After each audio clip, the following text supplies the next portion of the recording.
आज BA part तृतीय के विद्यार्थियों के लिए हम उनके प्रथम प्रश्न पत्र के अंतर्गत इमाइल दुर्खिम के बारे में बात करते हैं।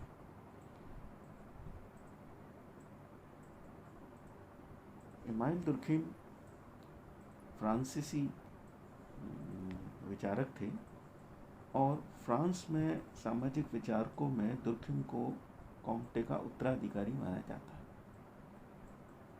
दरअसल दुर्खिम ने कॉम्टे के बहुत से विचारों को ग्रहण किया। कॉम्ट ने जिस विषय की नींव रखी थी, दुर्खिम ने उसे वैज्ञानिक धरातल प्रदान किया और समाजशास्त्रीय अध्ययनों में वैज्ञानिक विधि के प्रयोग पर बल दिया।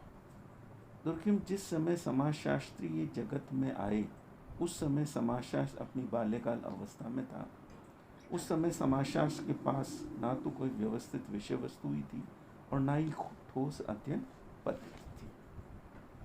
दुर्खिम ने अपने जीवन काल में कुछ महत्वपूर्ण रचनाएं की, जिनमें समाज में श्रम विभाजन जो कि 1893 में प्रकाशित हुआ, समाजशास्त्रीय पद्धति के नियम जो 1895 में प्रकाशित हुआ, इसी प्रकार आत्महत्या 1897 में और धार्मिक जीवन के प्रारंभिक स्वरूप 1912 में। इसके अतिरिक्त अन्य भी कई पुस्तकें लिखी, लेकिन ये चार अत्यंत महत्वपूर्ण उनके अवधारणात्मक चिंतन और अवधारणात्मक लेख हैं। दरअसल दुर्खिम की जो अद्भुत कृतियाँ हैं, उनमें सबसे महत्वपूर्ण ये है कि दुर्खिम ने समाजशास्त्र के अंतर्गत ऐसे विषयों पर अध्ययन किया जो पूर्व में समाजशास्त्र विषय के अंतर्गत नहीं स्वीकारे जाते थे, जैसे श्रम विभाजन या डिवीजन ऑफ लेबर, जो कि पूर्णतया अर्थशास्त्र से जुड़ा हुई अवधारणा थी। इसी प्रकार से आत्महत्या, जो कि बरसों तक जिसे एक साइकोलॉजिकल या मनोवैज्ञानिक समस्या माना गया और उसी के आधार पर इसका अध्ययन किया गया। इसी तरीके से धार्मिक जीवन के प्रारंभिक स्वरूप में elementary forms of religious life में इन्होंने धर्म के समाजशास्त्रीय स्वरूप को प्रस्तुत किया, जबकि सामान्यतः धर्म को आध्यात्मिक स्वरूप के रूप में अध्ययन किया जाता है। तो यह एक दुर्खिम की अनूठी चिंतन था, जिसमें उन्होंने ऐसे विषयों को समाजशास्त्रीय दृष्टिकोण से अध्ययन करने का प्रयत्न किया जो कि वास्तव में समाजशास्त्र से नहीं जुड़े हुए थे या नहीं माने जाते रहे थे। आज हम उनके इसी एक पुस्तक यानी कि समाज में श्रम विभाजन नामक पुस्तक में जो सामाजिक सदृश्यता, सुदृढ़ता, सामाजिक सुदृढ़ता या सामाजिक एक रूपता यानी कि सोशल सॉलिडिटी के विषय में जो अवधारणा दी, उस पर विचार करेंगे। जैसा मैंने पूर्व में आपको बताया कि श्रम विभाजन एक अर्थशास्त्रीय अवधारणा थी, जिसके अंतर्गत विकास को, आर्थिक विकास को पाने के लिए कार्यों का विभाजन किया जाता था, जिससे कि कार्य के विशेषीकृत हो जाने के पश्चात व्यक्ति उस कार्य में पारंगत हो जाए और वह कम से कम समय में ज़्यादा से ज़्यादा उत्पादन कर सके। इसी अवधारणा के आधार पर श्रम विभाजन को आर्थिक आधार पर अध्ययन किया जाने लगा। लेकिन दुर्खिम ने इस श्रम विभाजन के समाजशास्त्रीय स्वरूप को प्रस्तुत किया। उनके अनुसार समाज में श्रम विभाजन में यांत्रिक और सावयवी एकता का उल्लेख किया। इन दोनों प्रकार की एकताओं को जन्म देने के लिए आप श्रम विभाजन के प्रकारों को उत्तरदायी मानते थे। दुर्खिम यह मानते थे कि श्रम विभाजन का प्रकार्य समाज के अस्तित्व से संबंधित किसी नैतिकता की पूर्ति करना है। जब समाज के सदस्यों की संख्या और उनके पारस्परिक संबंधों में वृद्धि होती है, तो समाज में श्रम विभाजन में भी वृद्धि होती है। नए नए व्यावसायिक एवं सामाजिक समूह जन्म लेते हैं। इन विभिन्न समूहों के बीच एकता उत्पन्न करना समाज के अस्तित्व के लिए आवश्यक होता है। एकता के अभाव में समाज में व्यवस्था और संतुलन कायम नहीं हो सकता। अतः विभिन्न समूहों के बीच एकता की आवश्यकता एक नैतिक आवश्यकता है और श्रम विभाजन का कार्य इसी नैतिक आवश्यकता की पूर्ति करता है। जब समाज में परिवर्तन होता है तो जीवन की दशाएं एवं उनकी आवश्यकताएं भी बदल जाती हैं। नवीन समूहों का निर्माण होना भी एक सामाजिक आवश्यकता होती है और उनकी एकता भी समाज के अस्तित्व के लिए अनिवार्य हो जाती है। दुर्खिम के अनुसार ये दोनों कार्य श्रम विभाजन द्वारा पूरे किए जाते हैं।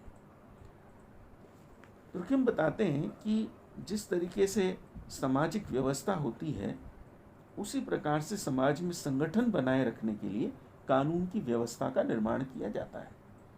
श्रम विभाजन का प्रमुख कार्य समाज में एकता उत्पन्न करना होता है और एकता एक नैतिक तथ्य है जिसका अवलोकन एवं परीक्षण प्रत्यक्ष तरीकों से किया जा सकता है।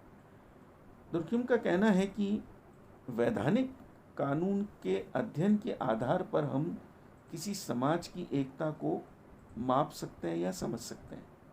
वैधानिक कानून समूह के सदस्यों के पारस्परिक संबंधों को प्रकट करता है। सदस्यों में जितना घनिष्ठ संबंध होंगे समूह में उतने ही अधिक एकता होगी। समाज की कानूनी व्यवस्था होती है, सामाजिक एकता भी उतने ही प्रकार की होती है। दुर्खिम ने कानून का वर्गीकरण कर प्रत्येक प्रकार के कानून से संबंधित सामाजिक एकता के प्रकार का उल्लेख किया। दुर्खिम ने 2 प्रकार के कानूनों की व्यवस्था बताई। पहला दमनकारी कानून और दूसरा प्रतिकारी। दमनकारी कानून के अंतर्गत वे बताते हैं कि दमनकारी कानून सार्वजनिक कानून होता है जो व्यक्ति व राज्यों के संबंधों को नियमन करता है। इनमें व्यक्ति के बजाय सामूहिक हितों पर अधिक महत्व दिया जाता है। ठीक है ना, यहाँ पर जो है व्यक्ति महत्व नहीं है, सामूहिक हित जो है वो महत्वपूर्ण है और सामूहिक हितों के महत्वपूर्ण होने के कारण ये दमनकारी कानून 2 भागों में बढ़ जाते हैं। एक तो दंडकारी कानून में और दूसरा व्याप्त कानून में। दंडकारी कानून जिनमें कष्ट देना, हानि पहुंचाना, हत्या करना व स्वतंत्रता का हनन करने से है, जबकि व्याप्त कानून जो संपूर्ण समूह में नैतिकता के आधार पर व्याप्त होता है। दूसरी बात आती है प्रतिकारी कानून की। इन कानूनों का उद्देश्य व्यक्ति के पारस्परिक संबंधों में उत्पन्न असंतुलन की सामान्य स्थिति पैदा करना है। इसके अंतर्गत दीवानी कानून, व्यावसायिक कानून, संवैधानिक कानून, प्रशासनिक कानून आदि आते हैं। इन दोनों प्रकार के कानूनों में विभिन्न प्रकार की सामाजिक एकता प्रकट होती है। 2 भिन्न प्रकार की जीवन शैलियों के परिणाम के कारण दमनकारी कानून व्यक्तियों में व्याप्त समानता का प्रतीक होता है जिसके द्वारा समाज में एकता उत्पन्न होती है। इसे दुर्खिम यांत्रिक एकता कहता है। प्रतिकारी कानून का संबंध विभिन्नताओं व श्रम विभाजन से है और यह जिस प्रकार की एकता को प्रकट करता है उससे दुर्खिम ने सावयवी एकता या ऑर्गेनिक सॉलिडिटी का। तो 2 प्रकार की सॉलिडिटी की बात करता है वो। श्रम विभाजन का मुख्य प्रकार क्या है? श्रम विभाजन का मुख्य प्रकार है सामाजिक एकता को उत्पन्न करना और ये सामाजिक एकता दुर्खिम के अनुसार 2 प्रकार से प्रकट होती है। एक तो मैकेनिकल सॉलिडिटी और दूसरा ऑर्गेनिक सॉलिडिटी। अब आती है बात सॉलिडिटी या कंसेप्ट ऑफ सॉलिडिटी की या सामाजिक सुदृढ़ता की अवधारणा की। दुर्खिम का एक ये अनूठा योगदान है। दुर्खिम कहते हैं कि समूह का विकास उसकी एकता या सुदृढ़ता में निहित है। यह एकता सर्वोच्च शक्ति है तथा व्यक्ति इसी एकता का अंग है। समाज के विभिन्न व्यक्तियों द्वारा समान रूप से विचार करने एवं व्यवहार करने से ही सामाजिक एकता प्रकट होती है। व्यक्तियों एवं समाज में पाई जाने वाली समानताएं व भिन्नताएं दोनों ही समाज में एकता को उत्पन्न करती है। समान शारीरिक एवं मानसिक अवस्थाएं लोगों को एकीकरण की ओर ले जाती हैं। जब तक लोगों में एक दूसरे के प्रति लगाव और आकर्षण नहीं होता, वे एक दूसरे के प्रति निकट आने की आवश्यकता महसूस नहीं करते। किंतु आकर्षण केवल समानता से नहीं, मित्रता और असमानता से भी होता है। दुर्खिम के अनुसार सामाजिक एकता एक नैतिक घटना है। यह समाज के नैतिक आदर्शों में निहित है। जब कोई मूर्त वस्तु नहीं है, वरन समाज के सदस्यों की मानसिक स्थिति में निवास करती है, यह सामूहिक चेतना की अभिव्यक्ति है। समाज के लोगों में जितनी अधिक लगाव और निकटता का भावना होगी, समाज में उतनी मात्रा में एकता पाई जाएगी। दुर्कheim कहते हैं कि सामाजिक एकता की स्थिति स्वरूप में जनसंख्या का आधार और श्रम विभाजन के स्वरूप के आधार पर परिवर्तन होते रहते हैं। इसी आधार पर समाज के दो प्रकार की एकता जन्म लेती है। यांत्रिक एकता यानी कि मैकेनिकल सॉलिडिटी, और दूसरा ऑर्गेनिक सॉलिडिटी या सावयवी एकता। अब बात आती है ऑर्गेनिक मैकेनिकल सॉलिडिटी या यांत्रिक एकता की। सरल, आदिम और प्राचीन समाजों में यांत्रिक एकरूपता पाई जाती है। समूह के सदस्यों में पाई जाने वाली समानताएं इस एकता का आधार होती हैं। इन समाज के लोगों की परिस्थितियां व भूमिका, विचारों, विश्वासों और जीवन शैलियों में मानसिक, सामाजिक और नैतिकता में समानता पाई जाती है। सरल, आदिम और प्राचीन समाज का आकार बहुत छोटा होता है। लोगों की आवश्यकताएं सीमित और लगभग समान होती हैं। उन पर परंपराओं, जनमत, धर्म का नियंत्रण और दबाव होता है और आँख मूंद कर लोग इनका पालन करते हैं, अपने कर्तव्यों का निर्वाह करते हैं। व्यक्ति का व्यक्तित्व समूह के व्यक्तित्व में खुल जाता है। वह समूह के साथ यंत्रवत सोचता है, कार्य करता है और आज्ञाओं का पालन करता है। इस प्रकार के आचरण से स्थापित एकता को इसी कारण यांत्रिक एकता कहा गया।